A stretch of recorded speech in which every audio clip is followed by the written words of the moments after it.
Welcome back to Out the Frame, an in-depth look into hip-hop news, entertainment, sports, etc. This is your host, Blek. And you got your co-host right here, DP, aka Don't Play, aka Peasy, aka DP. What's up, man? What is happening? We back with another one, man. So a lot of stuff going on as always, but you know, this is what we do. So like I said, what'd you say? Nah, I just saw some shit, right?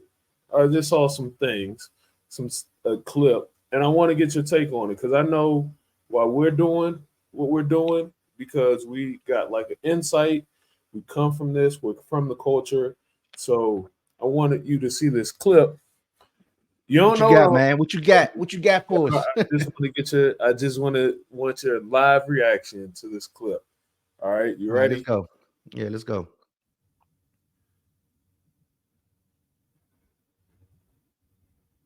Right now. Do you want to go? I know. You want to go wait outside? Listen, but my son, listen to me. Me and you chop it up, bro. Like, off the shirt. I'm gonna leave out this bitch like a man. That's cool. What I'm gonna do. Right. Or you can sit here and talk like a man. You got the police in here. How's it a police? That ain't gonna move me. It's cool. I just don't know why you're so convinced that this is a good place for you to talk like you're talking. Right. I'm not a boxer. I've made that extremely clear. Stop talking. I'm a podcaster. Why the would I stop talking? Stop talking. That's your problem. Why would I stop talking when I'm a podcaster? Most you gonna do is hit the table. You would hit the table. All you're doing is sitting here yapping. Hey, so look, we talked it out. We said that everything was cool. Yeah. Why you coming I seen the face. Yeah, you try to do the old switcheroo. Who want to act tough as soon as I get on the podcast? Oh, I can handle my own business as well. Don't worry. Come on. Yeah. I don't handle it by doing boxing matches with cavemen who want to act tough instead of doing a podcast. Now you racist. I'm not a boxer. Now it's racistness coming out. And now you're going to play the race card. You're talking about cavemen. You racist, man. I'm describing your brain. You weird. Not your race. You weird. I'm going to ask you to leave. That's cool. I'll leave. But I'm telling you, you a bitch. I don't care. And your ass a handsome guy.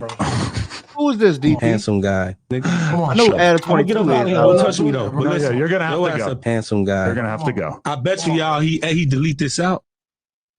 You said, who is this? Yeah, who was the guy talking on the right? So that guy, that's Ruger, right? That's a guy from Chicago. They done let the GDs in the door, right?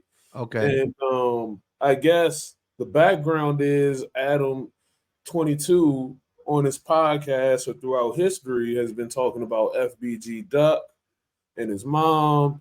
And let's see, Wooski, I guess, is another dude from Chicago, right? And he's part of the side of that doesn't really have a voice. Like we all know the Lil Durks and all those, but they aren't as big, so they don't really have a voice. And I guess Adam 22 has been on his blog, just following along with culture. Like if everybody's smoking on Tuka, but there's a backstory to that. So there's Tuka's family. So this is like that. This is FBG Duck side. And they just have a problem with how he's been talking crazy. Right. So is this a thing where I guess like people are getting tired of podcasters or people, not gonna say podcasters. I'm not gonna say podcasters because obviously we're a podcast, but people that's seemingly outside the culture having like I guess their opinion on shit that really don't involve them. Is this a case of like that type of I don't know, attitude catching up with that? Like y'all talking on shit that y'all shouldn't be talking on. You don't even because I mean this from what I gather from the just from that clip, it seems as if the dude what Adam 22 said he's like switched up when he got in there. So is that a thing? Is that to me it seems as if the guy probably, I don't think he switched up per se. I just think something was said during that time that made him say, hold the fuck up. Like probably was already feeling some type of way about this shit anyway, but let me get in this and say my piece or say, how we feeling about the situation, but now you say something crazy, it makes me react this way. So I don't know, man. But I will say this. for the longest time, people like Adam 22, Academics, DJ Vlad, Rock 100, and it's a host of others that keep they keep shit stirred up within the hip hop culture, which I think is in a sense what they call that shit when it's like journalistic when they doing something that's outside of, you know what I mean? It's like being You don't have any journalistic integrity. Yeah, that type of shit. It's like you don't have no journalistic integrity. So it's like when you got people keeping things kind of stirred up in that sense, man, people going to feel some type of way, as you can see, going to feel some type of way. So I just want to know what's more of the background story, because it seemed like it was something else there. I mean, that's the gist of what I know. I just saw right before we started this, and it seems to me like you said, I think he probably went up there to be somewhat civil. Probably already had an issue with how he's been talking, and he might have just said something to set him off. Yeah, set him off right there, yup. Like, you've been due for this. So yeah, I mean, to be honest, listen, I done seen clips of Adam 22, No Jumper, over the last couple years that kind of like, I don't know, maybe it rubs me the wrong way, to be blunt, because he white, and it's like he talking about a lot of street shit, and it's like you keep it shit, just to be real. That's what I feel like.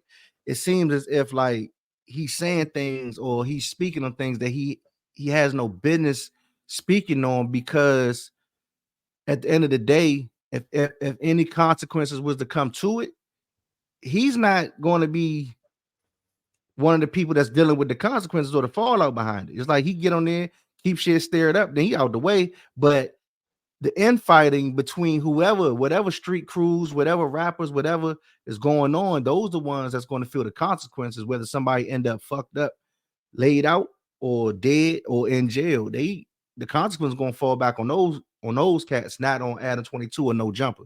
So to me, he playing with fire any damn way, because all it takes is one with some intelligence to kind of see through that shit and say, you know what, we ain't gonna beef, we gonna go after who keeping this shit stirred up. You know what I mean? And at some point in time, that shit is going to happen. You know what I mean? And mark my words. And I ain't gonna say I hope it don't happen, because sometimes stuff like that needs to happen for people to realize. Oh, matter of fact, I just seen something. Damn, what was that? Ross? Was it the dude Trap Lord Ross? Somebody ran up on him. Yeah, I just seen that. Just seen that. Let's see if we can find that for the viewers. Let y'all. And that had to look. That's funny that you said it, because that just happened, I guess, between yesterday, day 4, whatever. But I just seen something, and I don't really know the full like scoop on that, but I know somebody ran down on him out somewhere. But he a YouTuber, right? He's a YouTuber. Yeah, Trap Lord Ross does like all those. He does more like documentary style YouTubes, but they're always focused on negative shit. It's always the demons of this or the killers of that, and the beefs and shit.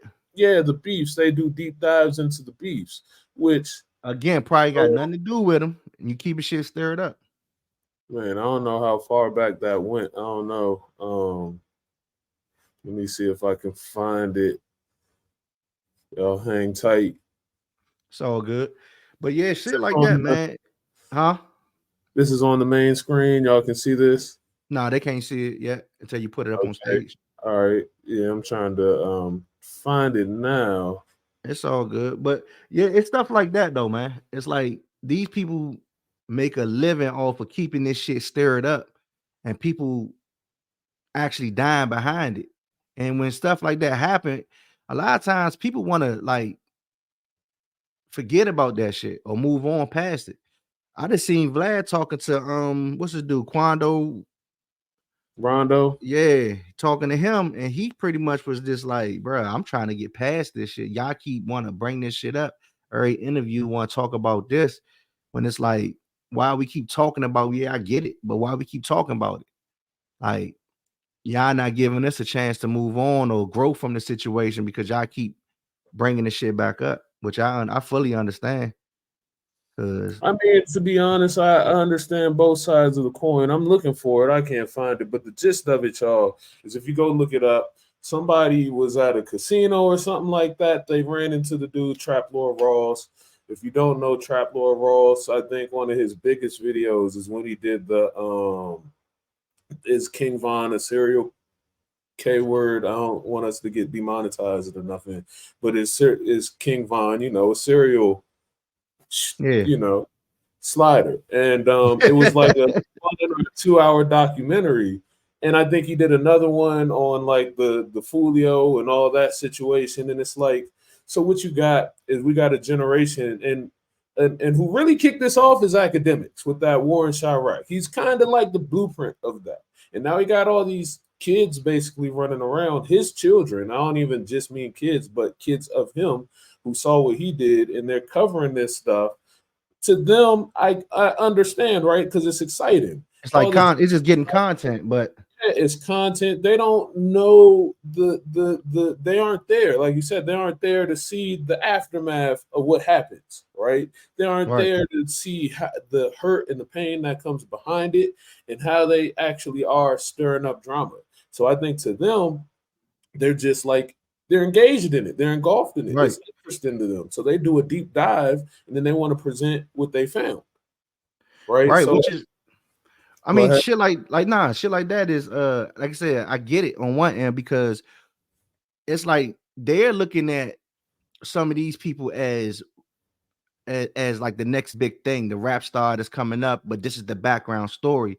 And to have that content and to be out there first and presenting it, it's like, you know how that stuff is. It's pretty much is like, and it's wild because this is where I guess I just said something about like journalistic integrity comes into play, because if it bleeds, it leads. We already understand that just from that aspect. So it's like when bloodshed start happening, people want to be the first to like, oh yeah, I had that story first. Well, I was talking about that 2 years ago, 3 years ago.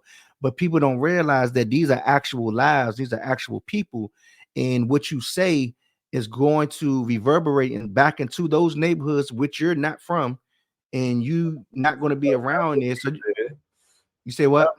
That not only are they not from there, they're never going to come there until it's like a King Von situation and it becomes a tourist spot. And that's crazy to me too. Location. Even like, and I ain't gonna lie, like I went to the Nipsey, the Nipsey Hussle mural, but that's different because like, I mean, there's Nipsey Hussle murals in DC. You know what I mean? Yeah, even, like, it is. So it wasn't just like, oh, I want to see where he's from. I don't care about that. It's I'm in Cali and I'm not too California. I'm over in LA. I'm not too far. Let me go look at this mural of this artist that I loved what he was talking about and what he represented. But it's just like Kendrick Lamar said, you're just a tourist. You ain't really wild. You're a tourist. And now we got people incentivized to instigate. That's kind of what it is. That's a good point. And that's exactly what it is. They're being incentivized to instigate. And again, they're not there for the outcome of the shit. Not at all. You see what I'm saying? So whoever ran up on Trap, what's his name? Trap Lord Ross. I wish I could find it, man. I wish I could find it. I seen that somewhere too, but I don't know where it had to be like on Instagram or something like that. But yeah, I saw it on IG somewhere. I just don't remember where. But I mean, there's 2 points with the Trap Lord Ross situation when the guy ran up on Trap Lord Ross. Because at some point we got to take accountability too, right? The guy's like putting his finger in Trap Lord Ross' chest, and you got to do this, and you better stop posting this. But at the same time, though, stop doing the shit. Stop doing the shit. Like, you know, everything. Like, you can't do shit for likes and attention and get mad when the attention. Getting attention. Yeah, you get the wrong type of attention because you're doing this for clicks and likes. So when you got eyes on you, people are gonna look and people are gonna talk. You can't be mad when you got a bad critic. You put an album out, there's going to be people that love it. There's going to be people that hate it. You can't be mad because somebody hates it. You can't put content out and be mad at the critics. Or you can't talk about crimes and then say somebody snitching or instigating when you're putting this shit out on record. You're putting this music out. So if you want it to be quiet, keep it quiet. That's what I don't understand anyway. Like, y'all making it so easy. Not only for look, if these little 15, 16, 17-year-old content creators can figure out what the hell going on from another state, you best believe them peoples that's in your state, them boys in blue in your state, in your city, y'all making it so easy. They don't even got to investigate. All they got to do is open up Instagram, TikTok, or whatever and figure this, like, just watch the video because y'all be telling on yourself. And that's what I don't understand anyway. Bro, they saw the whole Young Dolph. Like, we're getting to the end of the Young Dolph. Dude was just sentenced. But I remember like a week or two after, the whole internet is like, it was this guy. It was this guy. Look, that's his music video. He put this in the video because of that. And then, like, if you're going to do something and you think you're going to get away or even halfway want to get away, like, keep it offline. I guess from a different then these niggas be like, man, yeah, these niggas snitching. Nigga, you snitching. You telling on yourself. You telling on your damn self. And then you call Vlad the police. Yeah, he might ask you police questions. He does. Right. But you are volunteering the information. Exactly. Exactly. That shit crazy, man. That shit is just it's so fucking crazy. But look, let's get into something else. Over the weekend or over last week, we had a couple of releases, and I don't know if you had a chance to check it out. But I do know I want to get into at least 2 albums. But Glorilla debut album. Okay. And I'm not gonna lie to you, man. It's some good music. She got some good music. I ain't gonna lie to you, man. Shout out to Glow, man, because to me, I'm gonna put it this way: when I listen to her album, you expect to hear the F&F type music. You know what I mean? You expect to hear, twerking at the red light type music. You expect to hear that, but honestly, she brings more to the table than I expected. Her music definitely grown since over the last couple years. Her music definitely grown. She grown as an artist. She even glowed up. You know what I mean? To be honest, she looked much better. You know what I mean? Yeah, and that's what you're supposed to do. That's the whole reason for doing. To becoming an artist and blowing up. That's what you're supposed to do. You're supposed to look better, sound better, move different, think different. The money. You know what I mean? Let's call it. Your next album, call it Glow Up. Glow Up. Hey. That's from DP to you. Glow Up. To be honest, that's a nice joint. You know what I mean? Give me something back. But I feel it. So on a scale of 1 to 10, what you as a date? You know what? You know what's so funny? I get you about to ask on a scale of 1 to 10. What do I rate the album? Yeah, like all right, like yeah. Give me your insight on the album. Let me see. Content quality, like overall, like what's your thoughts? Well, look, let me say it this way. She has a few songs on there that I just did not expect, right? Like, to be honest, I just didn't expect it. Matter of fact, let me pull up her track list so I could run it down for you real quick. It's because a few of them kind of stood out.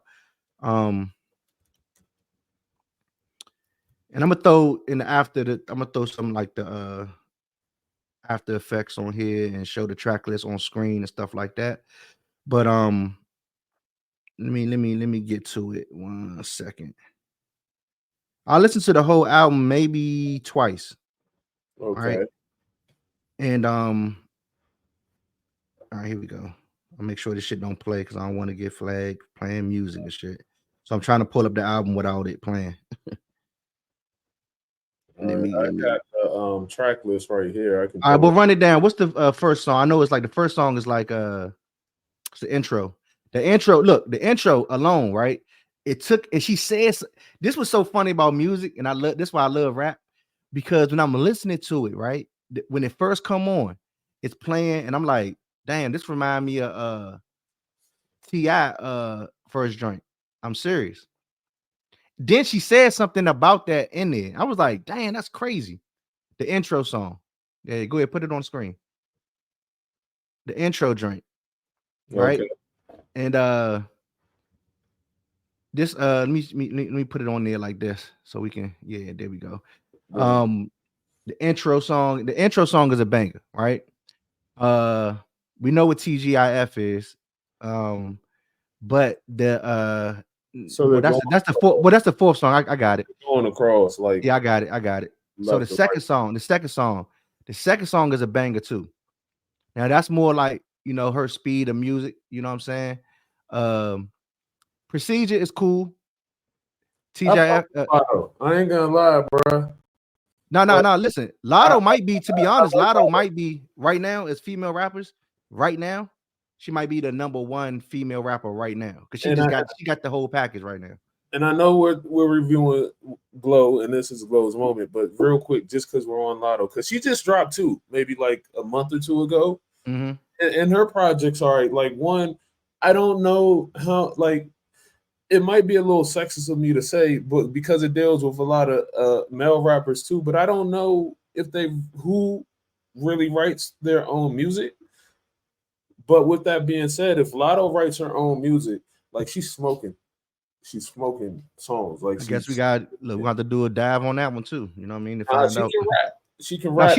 That's what I'm saying. To me, Lotto is the total package. But let's like you said, let's give Glow her moment because you know what I mean. We're gonna revisit with her album. Very somewhat similar though. Not, and to be honest, and here's what I'm gonna say about Glow and the features on this song. When you hear, she stands out. She's not gonna always be the best rapper on the song. Like the song she got with Megan on here.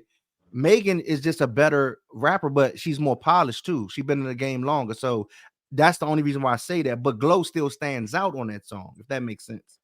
But you could definitely hear the level, like the difference in levels on that song with Megan and Glow rapping. So that's the only takeaway is that. But on every song she's featured somebody, she stands out. But I'm gonna tell you the song with Sexy Red. Huh?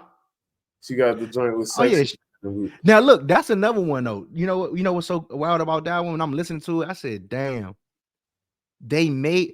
Sometimes it's hard to take a song and make it your own, and it's gonna be as soon as you hear it, you automatically know it's Wipe Me Down. You automatically know that. You know what I mean? Just left New York City, hooked up. He did it. But you automatically know it's Wipe Me Down. But I will say this: it's like, damn, Glow actually brought a new feeling to that song. And Sexy Red, to be honest, she held her own on it. But that song, they made it new. They made it new again. They brought life back into that song. Dare I say? But it's a couple songs on here that I will say that definitely stands out. And the reason why I fuck with Glow so much, probably more so than a lot of other female rappers, I'm talking about just fuck with her personality, is because when I'm listening to this album, like I said, I expected the ratchet shit. That was a given. But at the same time, I didn't know she had the depth like the last song, Queen of Memphis featuring Friday. I'm like, damn, that song bangs. Like, she got some soulful shit about her. That's what I would say. Was that Kirk Franklin on her album, bro? She got Kirk. Look, the joint with Kirk Franklin. Kirk Franklin on there. Yeah, the joint with Kirk Franklin. I think I wish we could play music, but I already know. Matter of fact, we could play music, but just take it. Well, nah, I ain't gonna do that. They can listen to it. We can reference it. But yeah. But Glow's prayer is one that stands out, and that one stands out, and it's another one. She out-rap Boss Man D-Lo. Like, I mean, some of the features, you see the feature and you know what the song's gonna be. You see Sexy Red, you know it's gonna be ratchet. You see Meg the Stallion, you know it's gonna be ratchet. You see Boss Man D-Lo, you know it's hood music. But she does, so like, what I will give you is this: her rapping is all right. Like her, like, I'm not gonna hear her. She's the sound of Memphis right now. Wine. Yeah, and I like that you said that because I'm gonna come back to the sound of Memphis, but she does have lines every once in a while that stand out, whether good or bad. Because like she has a line where she's like showing off my moose knuckle, like, good Lord, girl. Yeah, she say some cold shit on this joint. She got a few lines. But she also said, like, don't nothing beat failure but a try. And that's a tough line right there, though. You know what I mean? Don't nothing beat failure but a try. So, like, I do like when she's rapping about like her overcoming things. The ratchet music is not for me because I'm not out here twerking, so it's not for me. But like I said, I like her overcome music. She got to give you some of the ratchet because that's what they expect of her. And what else was I about to say about it, man? I'm gonna tell you a song that's on here. I wasn't expecting to hear T-Pain. Right. I'm gonna tell you a song on here that I feel like if she made a video for this particular song and it was done right, just because of the subject matter, it would take me back to Eve, Love Is Blind, and that's the song Don't Deserve with Money Long. And man, that song right there, she got some shit in that song that make you be like, damn, man, because you could tell that she's coming from a place that either she experienced it or she knows someone that did experience it, and it's about like an abusive relationship. That's what I was trying to. Yeah. That song is tough, man. Best friend or something like that. Yeah. Song. Like and Money Long, like she sang, man, the vocals on that one. That's a great song. It's a great song, and that's what I'm saying, because when you have a message behind your music, that's what, man, you talk about this shit all the time. A lot of times, with rap today, it's a lot of people that's just missing a message. They're not telling a story. And when you have a message and you can tell a story, that's what hip hop is truly about. And for the longest time, especially like today's music, is missing that element, which I believe which I believe she can, she's doing it. You know what I mean? She's doing it. And so overall, that's what I'll say about her album is, like I said, the rapping ability is par. Like it's not like some crazy wordplay or nothing like that.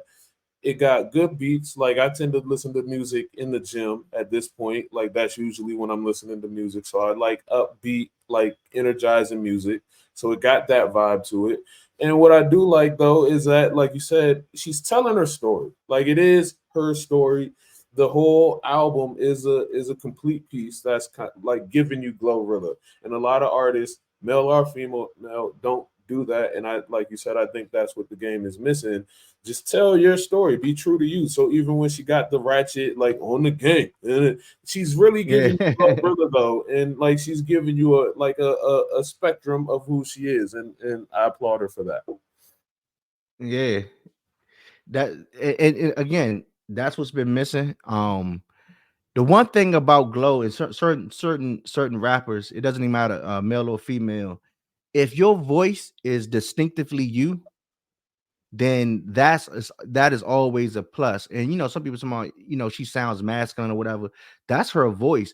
But more importantly, what shines through no matter if it's an interview that she's doing, no matter if it's just the music, you get a sense of this is who she is, and she's being true to herself. She doesn't never come off as trying to be anything other than who she is. And to me, I think that's going to take her a long way. It already brought her a long way, I could see, because it's something about her personality that's truly infectious. The same thing that's reminiscent of like Cardi. Like I don't always agree with all the lyrics and shit like that with any rapper, to be honest, with any, no matter male, female, whatever. I don't always agree with every single thing they say, but when someone comes off as authentically them, then I can stand behind them, and I can even like support, show love to them because they're being themselves. And she definitely comes off as a real one. So shout out to Glow, man. I hope she does well with this album. And good luck to her career, because I think she's one that's gonna have some staying power for sure. All right. And another album just came out a few days ago, or like a week or two ago. The Baby just dropped an album called How the Fuck Is This a Mixtape? And the only way that it even came across my my radar is because I saw academics or somebody posting his first week sales at 9,000, which is crazy to me. 9,000 is what somebody used to do independently back in the 90s. Like E40 out the trunk was doing like 15, 20, 20. Like, I don't know its numbers, but like you would see independent artists in the 90s when you had to pop the trunk and sell physical tapes, people were doing more than 9,000. And Right. remember when the baby, before his controversy, he did like 100 and something thousand the first week. So the fall off is crazy, and I don't think it's a fall off, because if you go listen to that album, I don't know if he's calling it an album or a mixtape, but it's fire. It's the same. My thing is, why when people real quick, why is like when when people drop music, right? Like whether it's on YouTube, music, Spotify, why it's like so hard to find a new album? Like they push that shit to the what you gotta, I guess you gotta pay for it, huh? Because when It depends. I think it depends on who it is, because some artists, they'll throw it in your face even if you ain't looking for it, you know? yeah, it's like so crazy because I listened to this joint the other day and I'm having the same issue right now. Trying to find it. You got to put the whole title in. It's like usually you could just put the, So but something like that. Maybe he was like shadow banned or something. Maybe like the internet's probably version. still, huh? Yeah, because like you don't just go from 100 and something thousand the first week to 9,000. Like that's crazy, right? What you think about it though? I think it's fire. I think if anybody ever listened to the baby, if you ever liked them, I don't see how you don't like this. He got the same producers. He stepped up his flow. To me, he actually is rapping better than when he was hot. And so it's kind of puzzling how somebody like him is not getting more attention when, one, like he's what rappers kind of pretend to be. Like we saw what happened when he's threatened, right? Right. A lot of rappers rap about it, but he's done it, and you saw his, like, he really doesn't have any blemishes on his resume. He's been with all the vixens and stuff, so it's like, how is he like pushed to the side like this? But well, we know why. Again, the alphabet mafia strikes again. I think it's the music. Like you got to play ball, and if they see you aren't trying to play ball, then they're not only are they gonna push you to the side, they're gonna bury you. So when you say play ball, what do you mean by that though? I mean, if you whatever agenda they're trying to push, and it doesn't even have to be the I got you. It's whatever agenda. Like if you seem like you're a loose cannon and you can't be controlled, they're gonna knock you off your knock you down a couple pegs, and either they'll let you back up or they're gonna keep you down, like a Nick Cannon situation. They're like, well, he's very valuable. He's given all these shows like Masked Singer and Wildin' Out and all that. So he said the thing about, anti-Semitic, right, quote unquote anti-Semitic, and they took all that away. But he's contributes so much to what they got going on. They're like, go on your apology tour and we'll give it back to you. You know what I mean? And I don't think he did his apology tour, so he's not get back. But there's an old clip of like Lupe Fiasco talking about how, like, not only did he get banned kind of in the industry, but they would like take the money they would have put to promote him into like promoting against him. And I just saw Mill say the same thing. I just saw Bobby Shmurda say the same thing. And sometimes it sounds crazy because you never hear artists say this until they're on like the downslide or the downside of what it seems to be their career. But is it an organic downside, or is it because the industry just created this narrative to kind of? It could be a little bit of both, because I think sometimes when you start to hit that downslide, it's like I often hear like ESPN analysis analysts say about like football players, basketball players, it's like a what have you done for me lately type of thing. So if you start to have a decline in your music, you're not going to get the same shine that you was getting previously. You know what I'm saying? But it's kind of fucked up because now it's like you made it to the top and maybe your sophomore or your third album starts to slide a little bit, and then it's like, all right, we on to the next hot thing. And we just kind of seen that, I don't want to, but we kind of seen that with sports. I was making this comment the other day about like when you have a quarterback that does good their first year, and then all of a sudden that sophomore slump happened. And it's like people are already calling for him to be replaced. And it's like, damn, he didn't have a chance to fully develop, but you already want the next thing. So it could be the same thing with some of these rappers and stuff like that. But let's get back into the Baby's album. Yeah, so I think what do you think about it? I think it's a must listen. I think he's rapping better than a lot of dudes out here. He's same thing. He got some context and he on this one, it seems a little bit more introspective on this one. Yeah. I mean, because he's had a lot of things. Like he's rapping about like, man, my mom beat cancer only for my dad to die. You know what I mean? And meanwhile, I'm rapping, making this music, and y'all don't even know what I'm going through. And that's some tough stuff to deal with. At the same time, his brother's committed suicide. Right. So like he touches on some of those topics again. He's rapping. Like he can rap and the beats are good. And like I said, I listen to music in the gym.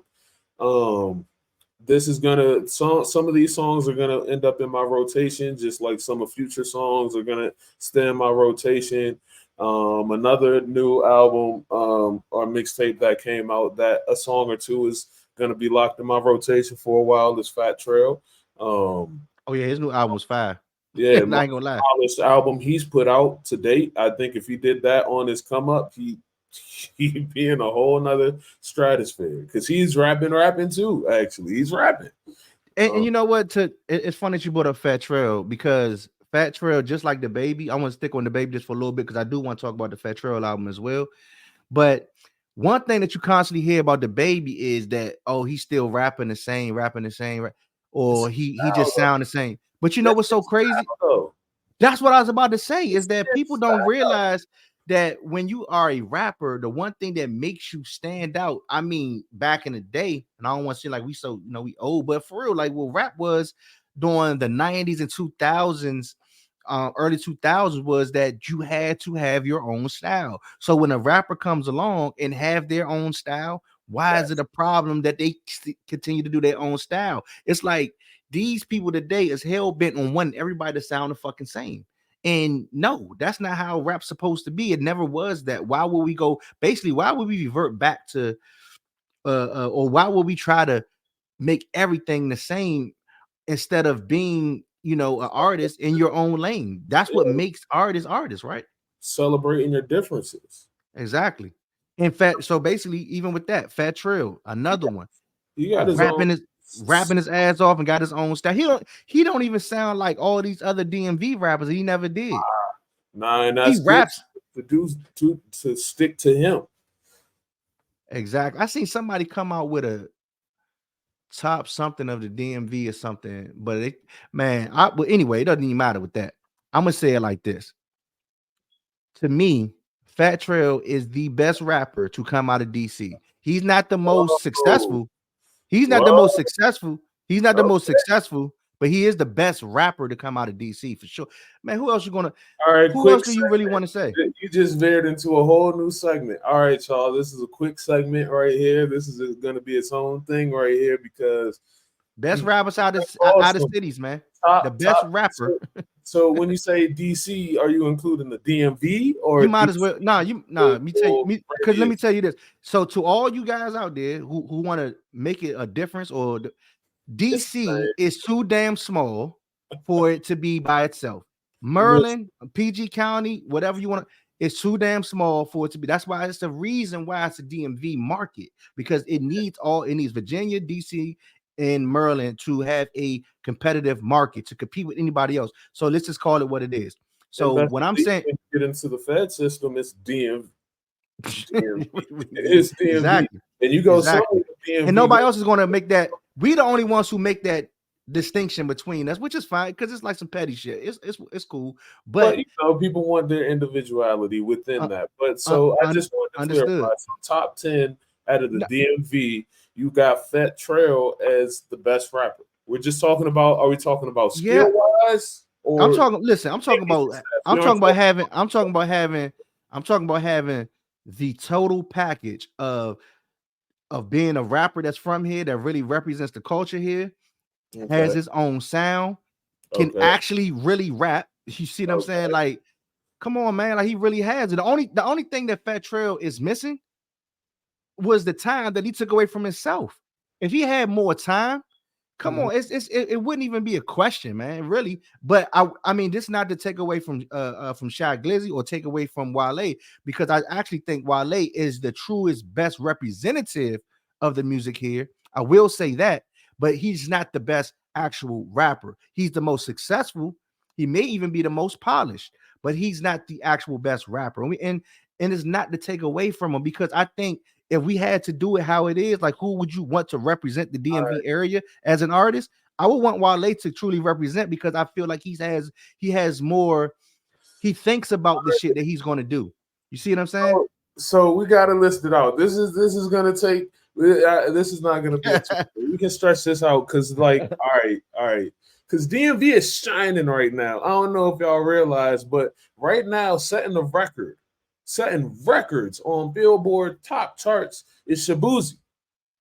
He's been on number one for at least number one for at least 11 weeks, but he's been on the charts for like 20 something weeks. And you know what's crazy? Hold on, let me just give you this. He beat Adele. He's been on there longer than Adele. He's like her highest song, higher than BTS. Like BTS, the little Korean K-pop. He's been on there longer than I think he's tying like Harry Styles from One Direction that whenever he broke and went single. So he's in some, like, I think elite company. The last decade, there's only been like 5 songs that have been number one for over 11 weeks. And what's crazy was, and you know what's crazy? But that's not really rap though. But it's not rap. And I was about to say it's not really rap. And guess what? You probably just put a lot of people on that he's actually from the DMV area. Now, a lot of people's not going to claim him either. Ain't nothing country. I ain't trying to blow your spot up, but ain't nothing country about Woodbridge. It's not. Yeah, bro. But that's the thing, though. He knows, man, listen, if anybody want to act like it's some country about Woodbridge, yeah, it's down Virginia. We know that. It's VA. Okay. It's like 30 minutes out. Come on, yeah. It ain't country out there. You know what I mean? It ain't country. I think he said he grew up, his dad listened to Garth Brooks and stuff like that. He is like, I think he's like Nigerian born or something like that. Like his parents are Nigerian. What's up with all these? It's always African. Kind of Shabuzi. That's what I'm saying, man. That shit funny. Is it JIDK? Isn't he like IDK? Not. I think there's JIDK and IDK. IDK. One is with Dreamville, and I think the other is also. But isn't the dude what's his name? Tommy Richmond? Isn't he from DMV too? So we got now. That's more. That's not even rap either though. Really, that song. They gonna call it hip hop though. But it's not. So IDK is rapping. Okay, IDK. Corday, look, IDK, Corday. All right. We got to really do this list because I think if you jumped out there just throwing Rico Nasty, Big Flop. We actually got some. We got some rappers. So all right, we aren't talking about success. All right, we got to leave that out because that's not even a competition. We can easily look at numbers and see that's going to be like Wale number 1, Logic number 2. If Shabuzi, you want to include him as a rapper, then he's probably number 2 just off Tipsy. I think that alone has probably eclipsed Logic, who I just found out he sold his catalog for like 8 figures or something like that. So, Logic. Yeah. That's gonna be another subject. Like, is it got over on somebody? My bad, but he can't. He said they want to buy for what? look, I might look all the Bobby Sox fans, whatever. Look, man, Logic is a cool dude. I remember we were at University of Maryland, and this is before he really got on. Yeah. See, we were there. He did that concert, all DMV hip hop. We were there. I watched them give autographs for to everybody, to everybody who was there. Until the last person was there, he gave an autograph, took a picture, and I was like, "That's genius," because they're gonna post it. They're gonna, you know what I mean? He's this like damn near before like Instagram and shit. It was around that time when that shit was first coming out. And Twitter was kind of probably Twitter, yeah. So like, I'm not knocking Logic as far as the person, you know what I mean? But his rapping is average. He's very average because I would have thought he would have been much bigger than what he became. I think his issue is like what you were just saying about Glorilla. Remember this? He doesn't have his own voice. He doesn't have his own style, and that's his problem. Do you remember people was actually comparing Logic to Drake? Do you remember that? Like that was a real thing. Yeah, that was a real thing at one point in time. Wait, and that's crazy. What was that rap style called? The pause flow, like I got these rappers lost, Nemo, like whatever. Where you say like yeah. Like, when it was. I remember that. I definitely remember them. It was a thing. We need a round of applause for the DMV, which we help kind of like. I'm not the man who don't know DMV hip hop. Like we who don't know this is all DMV hip hop. That brother right there and myself.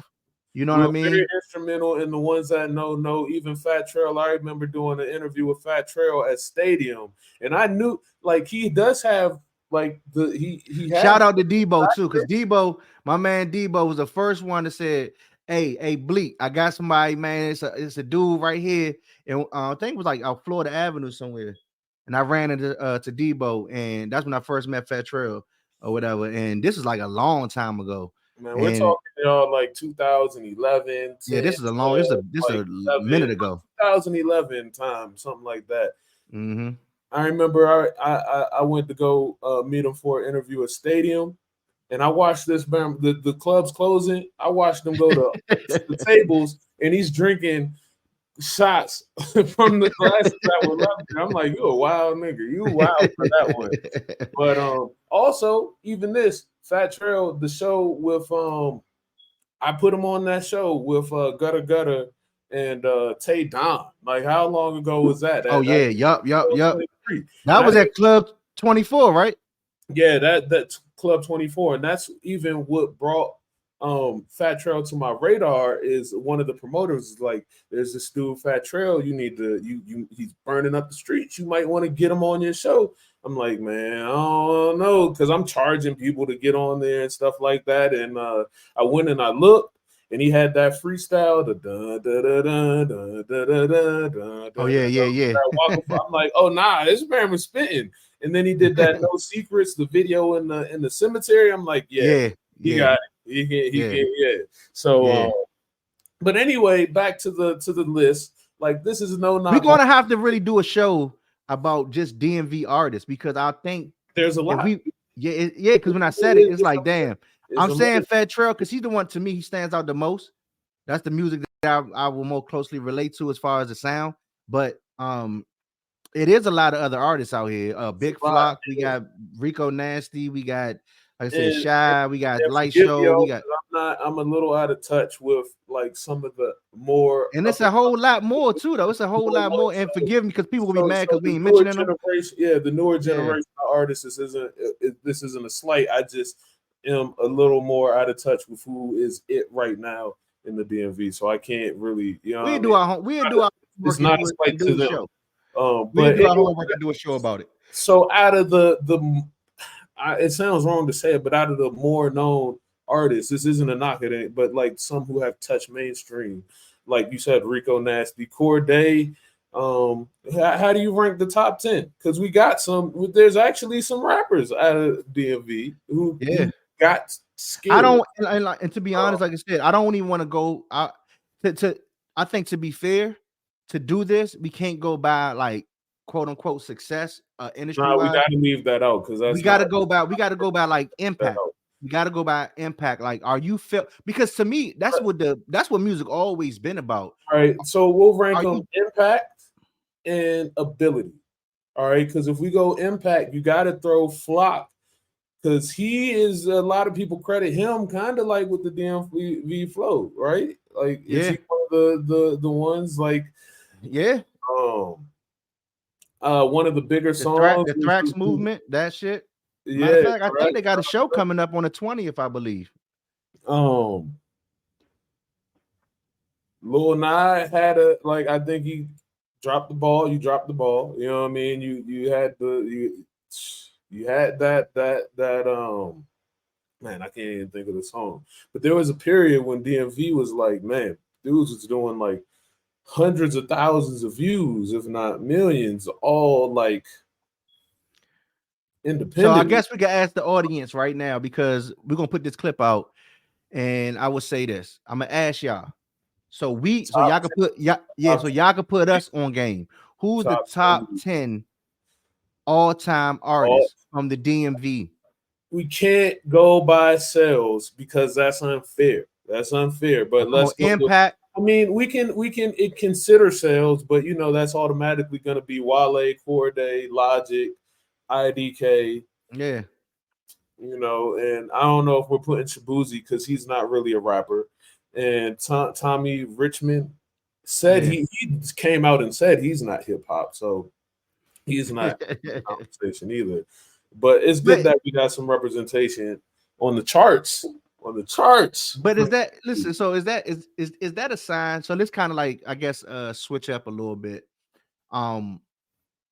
Is people not calling themselves rappers a sign that rap is actually dying? Because you're starting to see different genres, from Afro beats to whatever you want to call this country shit that's going on right now. A lot of people that it's like will automatically put people into a hip hop lane, but even those people, like you said, Tommy Richmond is not saying like I'm not a rapper, which is cool. I'm not saying you have to be that, you know what I'm saying? You don't have to be anything other than what you want to be.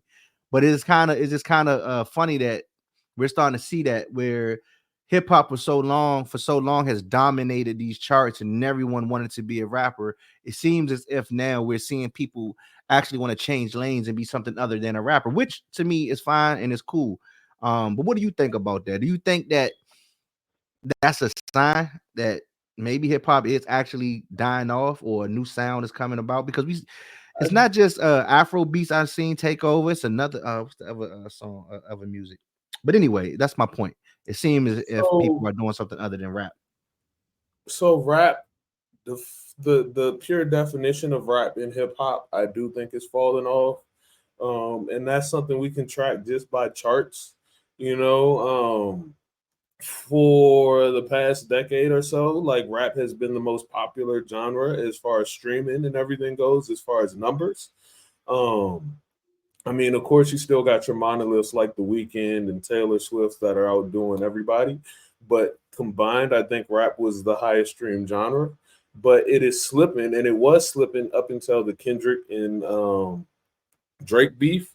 Mm-hmm. They did crazy numbers with what they had going on, and it kind of put rap the attention back as a genre. But I think that's going to be short-lived. Right now, we're seeing the emergence of country. Like, country is killing the charts. Like, let's see, if we pull up the Billboard charts 100, I bet you is going to be like, for the first time in a long time, there wasn't really a lot of rap on the charts. So is it dying as a genre, its popularity? I think so. And then we got to look at like what rap and hip hop is changing too. Like, what we consider rap and hip hop, because you got somebody like Rod Wave. Is that rap?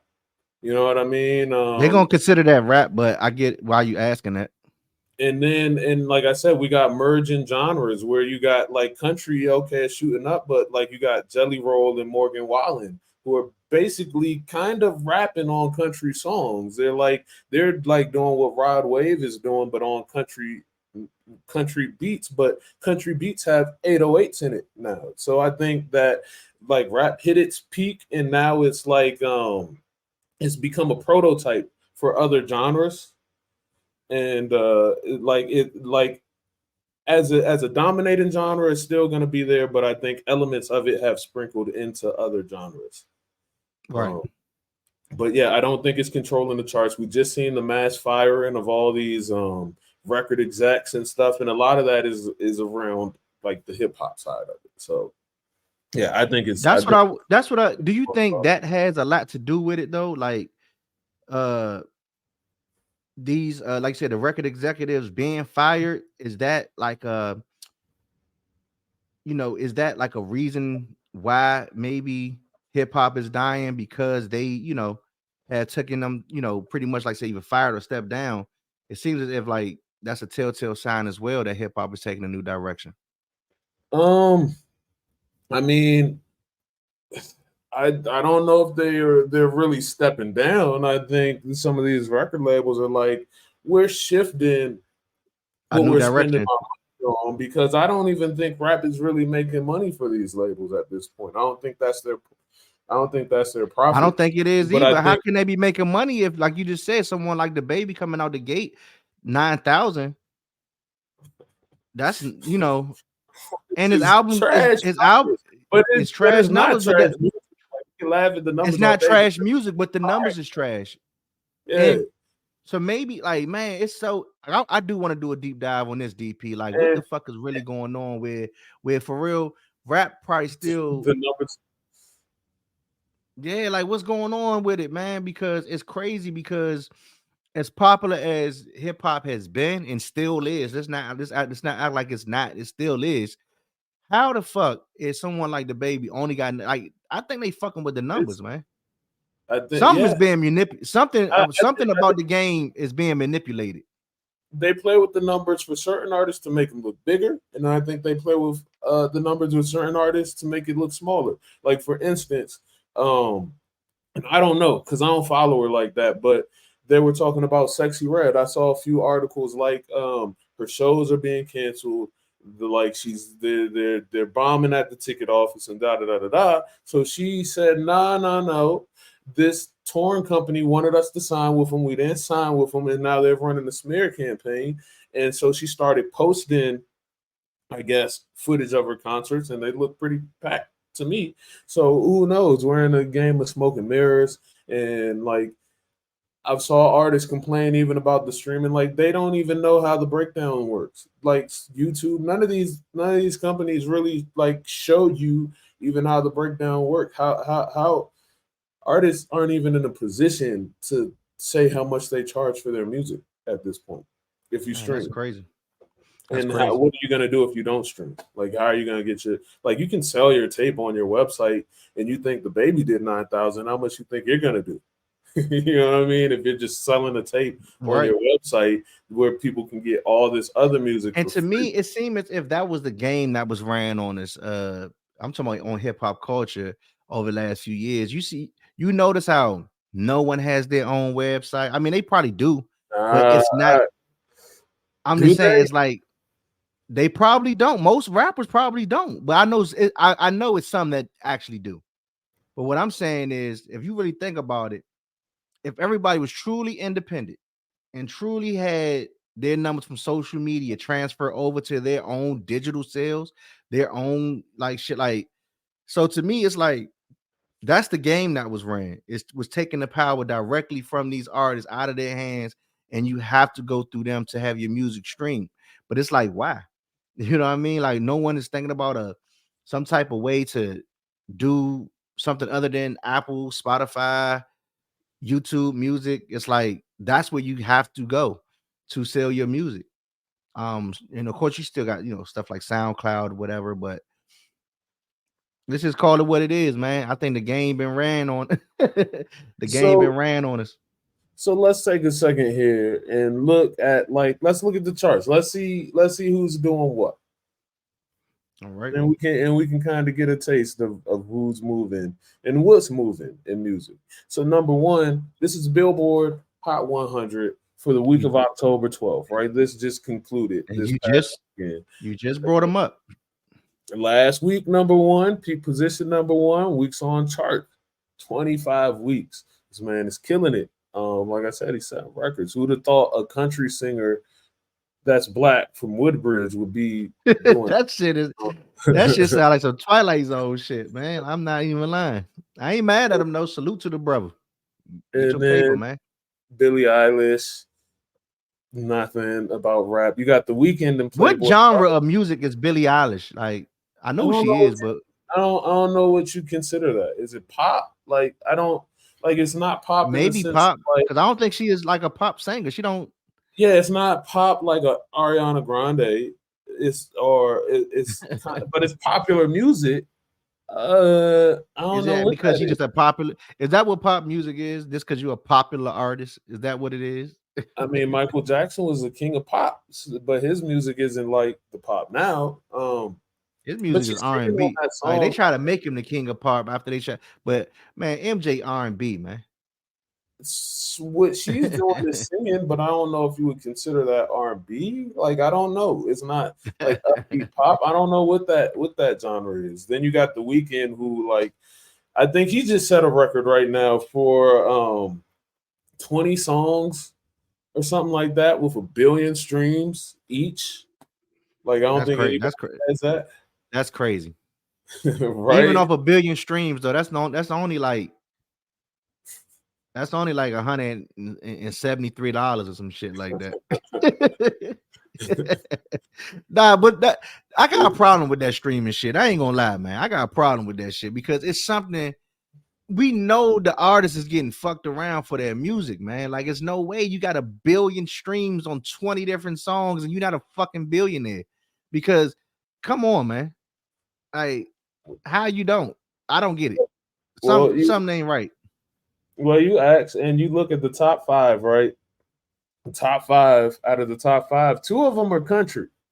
So that should let you know 2 of the top 5 are country. You got I Had Some Help, that Post Malone, Morgan Wallen, and Shabuzi. Yeah. I don't see any rap on here. It's looking real slim for rap, man. Sabrina Carpenter's running the gamut. Not Like Us has dropped out of the top 10, but it's still 11. So that's holding it down, I guess. 22 weeks. Not Like Us. It's gonna hit number 1 again. This isn't the last time. Oh, Super Bowl, he will be number 1. Yeah, it definitely will be.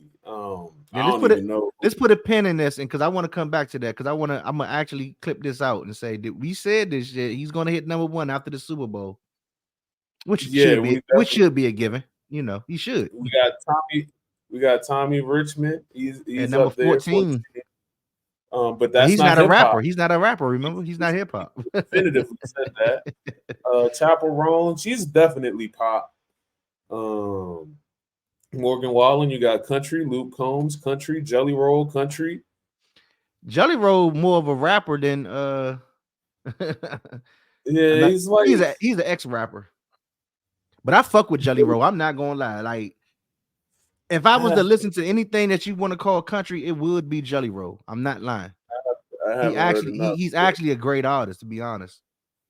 When I say an artist, Jelly Roll is an artist. So I gotta listen to it then. Marshmallow, that's like EDM, Dasha, I don't know. Sabrina Carpenter, here we go again. Morgan Wallen came out of nowhere, and he's kind of like all over the charts. Zach Brown, I think that's country. Teddy Swims, he's some person that somehow Spotify kept putting on my. Morgan Wallen got a song with somebody. He got a song with some rapper. I forgot who it is. It's on the charts. I saw it earlier. It's Moneybagg Yo, but we'll get. That's to that. Who it is. Yep. That's who it is. But Morgan Wallen does stuff like with Lil Durk and Yep. Post Malone. He went full on country. Blake Shelton is country. Tate McRae country. I think, I don't know, maybe pop. Chapel Roan, SZA. This song has been on the charts for a long time. She killed shit in 2024, 2023. Yeah, she kind of moved people out her way when she comes. Mm-hmm. And I was out somewhere. And she signed to TDE, right?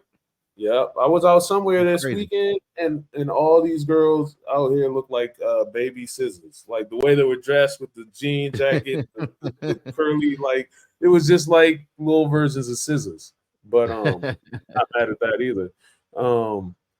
Like that, still on the charts. Man, you like SZA too, because I heard you talk about her before. isn't it wild that Drake stimulus package is working, man? Like that, not like us. You called it a STEMI. They got the STEMI pack. Who was the first people saying like that for the record? Since Come on, man, DC, man. Where did that come from? Stop playing, DC. Right. Exactly. I still say that shit. Matter of fact, on my OTF eats on that drink, I said that's gonna be one of the rankings of the food. It's like that. It's like that. So like that, I'm trying to think. I'm trying to say shit that like I say. Explain to the people real quick what like that means. Like the original. Like where did it come from? Yeah, I like that. I like that is like a high. I like that is a high praise for something. It's giving something like a high mark. Like if I say, man, shorty head is like that. The head is like at a 10. That is that. But I like that it's like a 10. It's like, damn, that shit like that. You know what I mean? It's a high mark, high regard for something. We see something, man. We see that car. Oh man, that joint like that. You know what I'm saying? The new J's or whatever new shoes come out, you put them on, you wearing them joints, you rocking them joints, right? Niggas gonna be like, oh, them joints like that. You know what I'm saying? You got a fresh coat on, coat look nice. Niggas like, yeah, that joint like that. You know what I mean? So I like that is a high mark. That's for all y'all that don't know, that started DC DMV. There's even like go-go songs talking about it from the must 90s. Be like that. Must be. That's like early 90s too. Yeah. And we can come back to this because people don't realize how much the DMV and DC has. We influence a lot of shit. All right. Speaking going of hard. We're gonna put a pin in this billboard. Y'all can go look at the rest for yourself. Like this is just a quick glance. You see the only rappers really to sum it up are like Future, and that's because he just dropped. You got Moneybagg Yo, that's with Morgan Wallen and Eminem, which is I don't know what you want to. Where it used to be all these people that you naming used to be at the forefront of the list. Now it's like you want to damn on the back end. You got MGK, who I don't know what he considers himself at this time because he's doing rock, he's doing this, and his song is with Jelly Roll. So I don't know how it sounds. Rap rock. Yeah, so no, it's been on the charts for 10 weeks, but it's new to me. And I guarantee you it's because of Jelly Roll and not because of MGK. That's not a shot at MGK. It's just that Jelly Roll is so hot as an artist. He's pulling MGK up with him. And Playboy Cardi, I guess he just released his new album, which was supposed to be highly anticipated. But that I don't know if that's really rap. That's like what I was talking about, how rap is kind of. He might as well be MGK. Genres and stuff. Boss Man D-Lo. He like some rap rock shit too. That's rap, actual rap, like rap, not even hip hop. That's rap, Boss Man D-Lo. And yeah, so this is just the rest of the charts. 21 Savage got something with Summer Walker. Sabrina Carpenter is killing the charts. Billie Eilish, Charlie XCX, Chris Brown. I didn't know he was on the charts because the industry doesn't really look out for him either. T Grizzly, J. Cole, okay, and like NLE Chopper. But yeah, these are the top 100s. Who's not in here again is Drake. But anyway, crazy. That's crazy. Hold on. You went through this whole 100 and Drake was not on there, huh? Not nowhere. I think he's gonna drop with that Party Next Door album pretty soon because I like this is bad for his brand. Like I don't think there's anything like necessarily wrong with it, but if you built your brand off like hit, I run the charts. I'm king of the charts. Kind of need to be on the charts, so I think we're gonna see something from him real soon. You know what I mean? And with that being said, I think Kendrick Lamar, slightly after, I think he's just playing the game, letting people play their cards, and like because he's in the position where he's gonna drop when he wants to drop, and he doesn't have to drop. And J. Cole just came out with what he had to say. I think Kendrick Lamar is just sitting back and let everybody show their hand, but not to get too far off that. You mentioned how much we DMV DC have contributed to music, to fashion, to culture to lingo. Man, we don't get our just due, but it's cool. It's cool. We don't, and we're gonna come back to that because that's gonna be a whole nother topic from New Balance to language to all that. But and speaking of which, and speaking of which, I want to shout out Polo. I talked to him the other day. He has a whole list of movies on Tubi. Actually gonna do an episode with Polo. And he has a whole list of movies on Tubi, and one of them is called The New Balance Boys. It's supposed to be like a heist movie or whatever. So straight out of the DMV. So we gotta shout him out because we're gonna have him on very, very soon. And man, like I said, we got some shit here, man. We got some shit here, and like it's just so many though. Like Glizzy. The word Glizzy is that's crazy, man. Because the word glizzy is now like people. I've seen people on news anchors say that shit now. Like it's crazy. Like it's in the Google. It was in the old Google Pixel commercial. Glizzy gone. Like, yeah, you're right. It was. Man, did you see Robin Thicke on the front porch? On the front porch with Nucci. Man, come on. Man, that's crazy. That's crazy. And you know what? You know what's so crazy about that though? That Nucci, shout out to the brother Nucci, because he has created his own lane and own platform that rivals, if dare I say, it rivals Tiny Desk. Tiny Desk got 24 hours to respond. What's all gonna do? And I can see this shit is on. That shit is only gonna get bigger. It's gonna get bigger. And it's not because it's not just because he had Robin Thicke on it. It's just the fact that you're starting to see people that you would never expect be. That's more so what it was, not Robin Thicke, because he had the one with Tweet. That ain't crank. I didn't. Yeah, that's what I mean too. Because he had Tweet, but it was had Jada Kiss on there. The locks. You expect, so you expect certain rappers to be on there. I wasn't. But now when you start getting like I said, Tweet, Robin Thicke, people you just not, they're off your radar. Not to say that they watched anything like that. You just wouldn't have thought about them.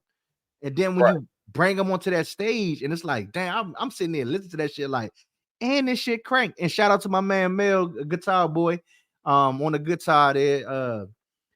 Yeah, man, you just wouldn't expect them, and they come on there and they do their damn thing, man. So, yeah, we got some shit. But look, we're gonna wrap this episode up. Hold on, but we can segue that because real quick, I just want to get your opinion before we go.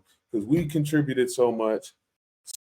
So when you got two other people that claim culture, right, in hip hop, Memphis or Atlanta? Man, who was more influential? This is going to be a tough one because when you're talking about Memphis and Atlanta, we're talking about two musical hubs that definitely are juggernauts when it comes to rap, and not just rap, but let's just say rap.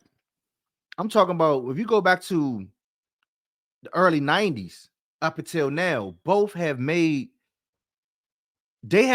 pretty much legendary careers, from Outkast, 3-6, we talking Project Pat, we talking MJG, man. Got some people on the map, man, and even today, you know, Juicy J and DJ Paul's sound is all through rap. Like their influence is all through production. But man, so is like a Rico Wade or an Organized Noise in Atlanta. So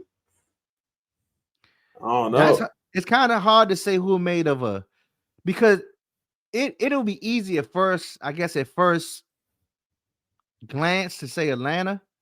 But the easy answer. Yeah, because I do think they had